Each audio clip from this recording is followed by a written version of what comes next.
Hey everyone, I'd just like to formally introduce myself, this being my first content that I've put out where I'm commentating. I'm Bottle Vigor, or Vigor for short. I've wanted to start YouTube for a while now, and it feels good to finally be putting out content. Hopefully in the future the quality will increase, but I will say I plan on working hard to show you what I have. As for my YouTube content, for now I plan on exclusively doing gaming content, covering as many games as possible. If you have any suggestions, please leave a comment down below. I do believe any kind of suggestions or criticism will put this channel in a good direction for the future. Finally, I'd like to just say that there are people out there way better than myself, but ultimately the goal for me is to play to the best of my ability and try to share my experiences with the viewers so that they can learn from my mistakes, so to speak, and turn enabling themselves to also become better players. I have great passion for gaming and I'd like to share that with you guys. Hopefully you can enjoy the journey with me. Obviously now onto the content. As you can see, it was a game where I had to start with not my ideal choice of weapon. Usually my ideal choice of weapon would be the R99 or the R301, but the Havoc is pretty powerful. I got some ammo there. I'm just going to be slowly learning how to commentate over myself. Obviously this is my first video, so just bear with me. Solid copy. Champion eliminated. Champion out.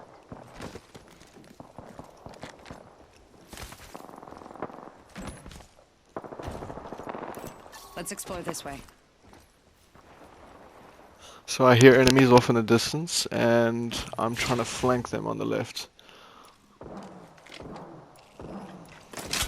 I've actually started using the devotion recently, and you won't believe how strong this thing is. When you get someone out in the open, when you start firing, especially if you've got a turbocharger. Reloading.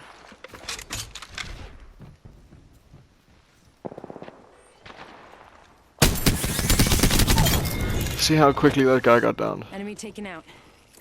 If you are able to... there's the R301. If you're able to control the recoil on that gun, it's actually an amazing weapon. New kill leader. Watch your six. Reloading. Okay, so I know there's two in the house, but I don't want to be pushing now because ultimately I'm gonna die. There's two of them against one, and I don't trust my gun skills that much. Looks like this is compromised. Shooter, move. Enemy down. Use that at just the right time. I totally would have gone down there. Reloading. Whole squad down. Opening fire. Reloading. So I think the main thing, if you're just getting into Apex, that you need to know is it doesn't really matter if you down a specific enemy, but if you're doing consistent damage to different members of the group, it increases your team's chances of defeating them. So ultimately, you don't necessarily need to control fire on one enemy. You should try to spread out your fire between multiple enemies. I decided to stick with the devotion just because, you know, if you're working with a weapon in a game and it's doing well for you, there's no real point in switching.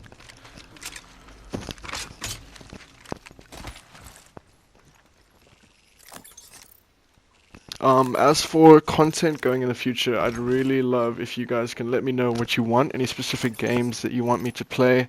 Doesn't really matter, I'll just buy them and Jump tower over there. give you guys some Recharging videos my with them. shields.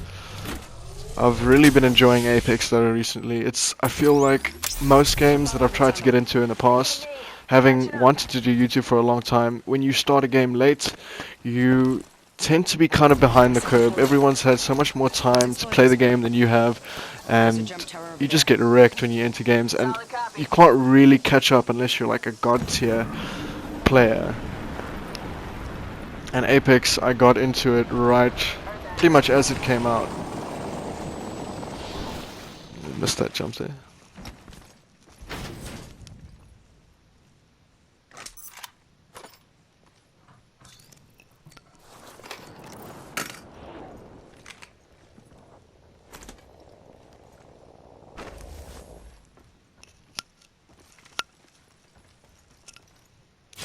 I will say though that my mic quality might not be the best for this video. I did try to get a hold of a mate of mine's like little furry cat mic thing, whatever he calls it, and I couldn't get it to work with the PS4, so I'm just using a normal earphone mic at the moment, but I will invest in a better one for sure.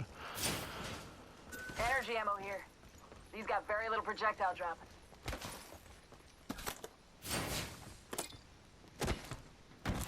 Might be something good this way. Dibs. With Season 2 around the corner, I've been trying to play a lot more, just trying to get ahead, but I feel like I'm doing a lot better once you actually start analyzing your games, which is something that I learned from watching YouTube from other people who do competitive gaming, which is actually what I want to get into. Once you actually start analyzing your own gameplay, you can realize where you've gone wrong and actually make the change.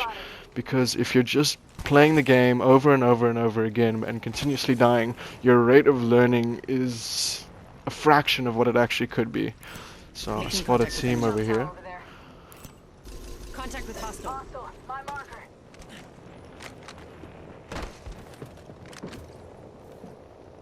Over there. You want to always try to get high ground on people.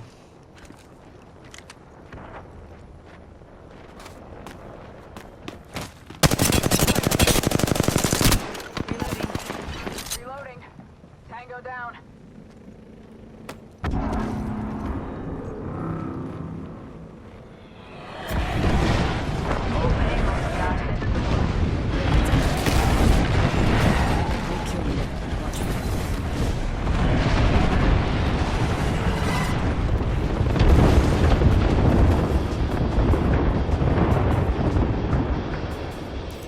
Hostile right here.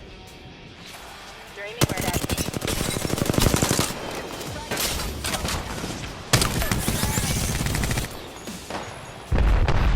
Reloading.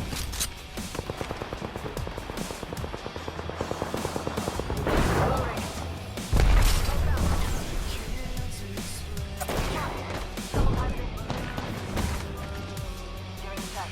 Recharge the shield. Taking fire. I'm down. Need a medic.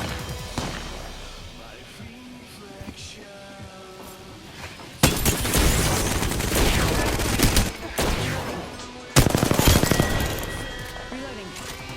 Got the whole squad.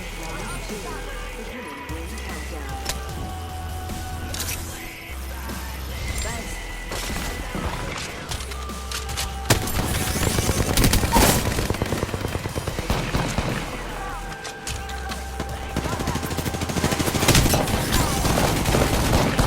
I'm taking shots. Healing up. Eyes are open though. Need to recharge my shields. We're in their sights.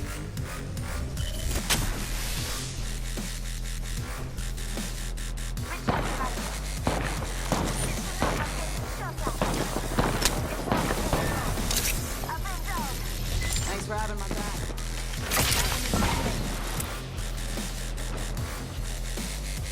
I'm playing a bit safer here just because I know there's more than one player and this guy's got the advantage on the roof.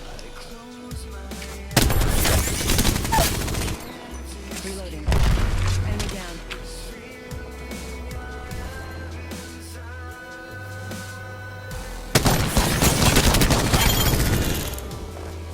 Took out the whole squad.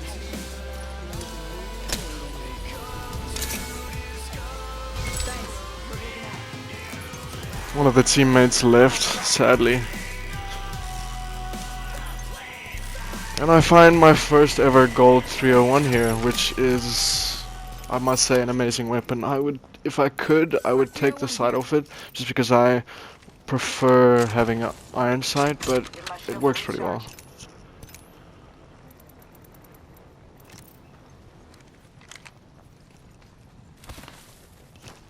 Yeah, so I don't know if you saw earlier, but I take note of all body shields around me because I don't think a lot of people know it, but if you don't have any energy in your shield and you pick up a new shield, then it obviously switches them out and you have a full body shield. And if someone actually comes through, especially if you've got a higher level shield and they pick that up, then they'll pick that up this without area. any energy in it, so you can Copy that. easily just shred them.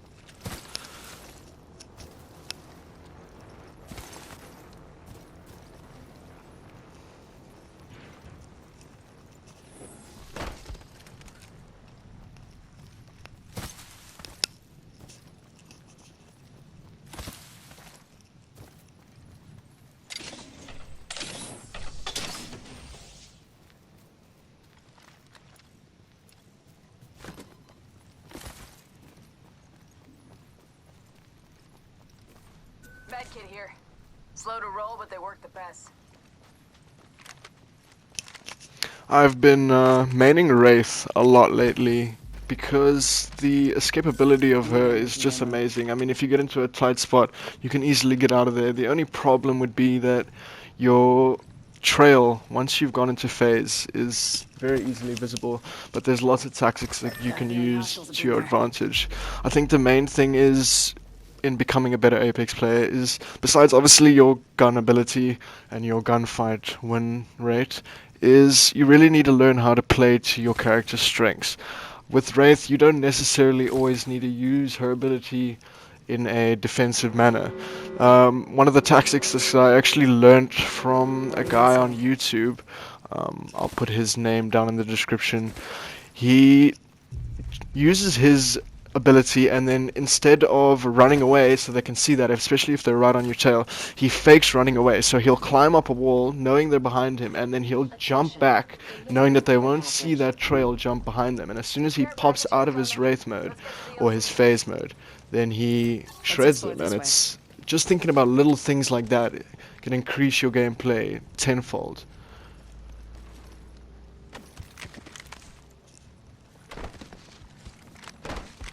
A lot of what I've had to try to stop doing also is running into gunfights when I might not win. If you're outnumbered, you need to not engage until you know you've got one confirmed kill, because otherwise you're just chasing someone that might be having a peacekeeper pointing to your head, you know what I mean?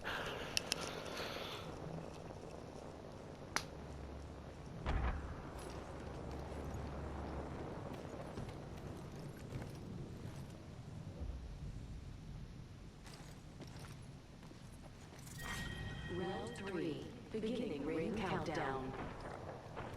Good. Let's explore this way. Listen, Roger. I'm moving in on some enemies there. Punching a We hear a tunnel. gunfight in the distance, so we decide to engage here. Thankfully, this guy seems very cooperative and he's a good team player, so he follows me straight up. Portal's ready.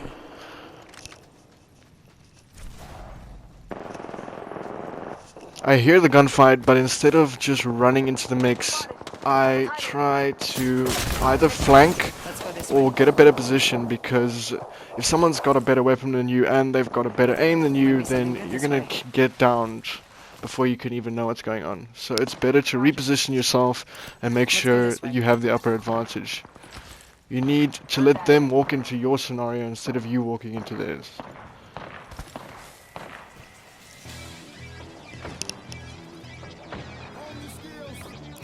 Enemy spotted. Might be something good this way. Hold tight. I'm gonna defend this area. Hostile over there. I'm getting shot at. Reload. Recharging my shield. Let's go this way. I'm calling for my teammate to pull back here, but he seems adamant on pushing, so I can't really help him out there. I know there's like at least 2 squads ahead of me, so I don't want to push them. I see this guy. I think he actually gets away though. Reloading. I try to push for him, but catching up with the Octane is like trying to catch a Pathfinder, almost impossible. Give my shield a recharge. And also another thing you should note, obviously a lot of people know this, but any chance that you get to heal up a bit, you should use it. I mean, even though I'm half a shield cell down, I still use one, because that 20 health or 10 health or whatever, that could mean the difference between getting 3 extra shots from you. Okay, there, I get him. I don't usually thirst enemies just because I go and I play around my downed enemy. So if you, this is again taken from people that I've watched and just research that I've done, but if you play around your enemy, it puts their other teammates on like a high alert, almost like they need to push in order to revive their teammate, or they know they'll be at a disadvantage. That's why I don't usually thirst, because as soon as you've thirst, you've taken away their need to push. But if they need to push you, you've got the upper hand.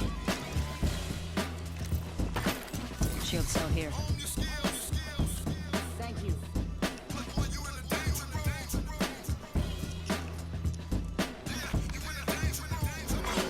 Target over there. Movement in progress.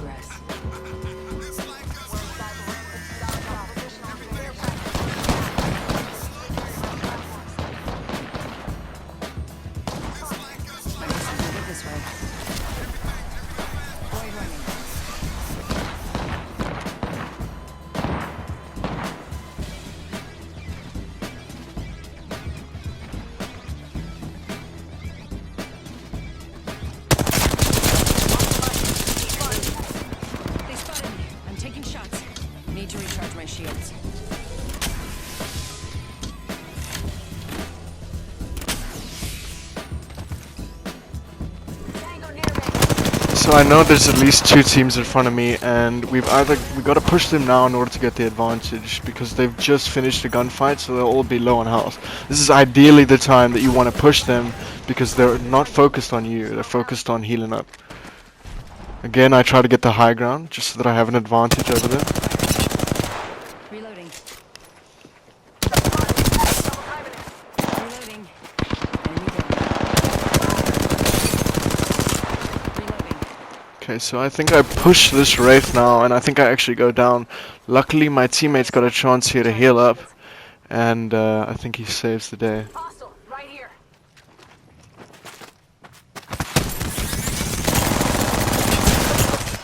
Taking him out. Now you see, there my first mistake was not reloading my secondary and running in, and he just bested me in that. Luckily, I had my teammate above me, Thanks. so he finished him off. Recharging my shields. Using a med kit. 1 sec. Catching myself up. 1 minute. Ring's not far. So if you haven't guessed now by the title, at the end of this match I don't actually end up winning the match. However, I do learn a lot every match that I play. As much as it might pain me to keep on trying and trying and trying, I do end up learning a lot. You know, don't push here, when to reload, when to recharge, when you should flank, when you shouldn't flank, when you could let your teammates push. There's a lot you can learn in every match you play. So the biggest tip that I can give anyone that I've been using is just to take note of all your mistakes. And you know, you might not want to admit your mistakes in the beginning, but 100% you need to in order to become a better player. And this, I think, you know, it really relates to any game that you're playing, whether you're playing Call of Duty, whether you're playing Fortnite, whatever you're 10 playing. seconds. The ring's close. If you're consciously making an effort to not make impulsive decisions and think out every move that you make, you're going to become a better player. There's no doubt about it. So I see the last team spot me here, and I decide to get out of view. We've got the ring closing up on us, and now because they're in the ring, there's an immediate disadvantage to us, so we have to push forward. I see this, I think a bloodhound ahead of me now. And I actually make a mistake coming up that I'll show you guys. Dropping the pain. Something I learnt now, which you'll see now, is energy weapons apparently don't do damage to knockdown shields. So you see that I get 748 damage down on that knockdown shield and it doesn't break, which is something that I learned now, which I was actually very surprised at. So you see there, I should have pushed him there. I should have pushed him. I knew he was alone. I don't know why I didn't push him, but I decided to try to go for my teammate. He chows me a bit there. I'm already low on health, and I make the mistake of now, instead of reloading my health or recharging my health, I get my teammate up, and now I fall there and he pushes us. I fall again, he pushes us. Downs my teammate goes through our portal. I go down because I failed to heal myself and I die. Thank you guys for watching. I hope you enjoyed. Please leave a comment down below if you need any suggestions for future videos, and I'd just like to say thank you.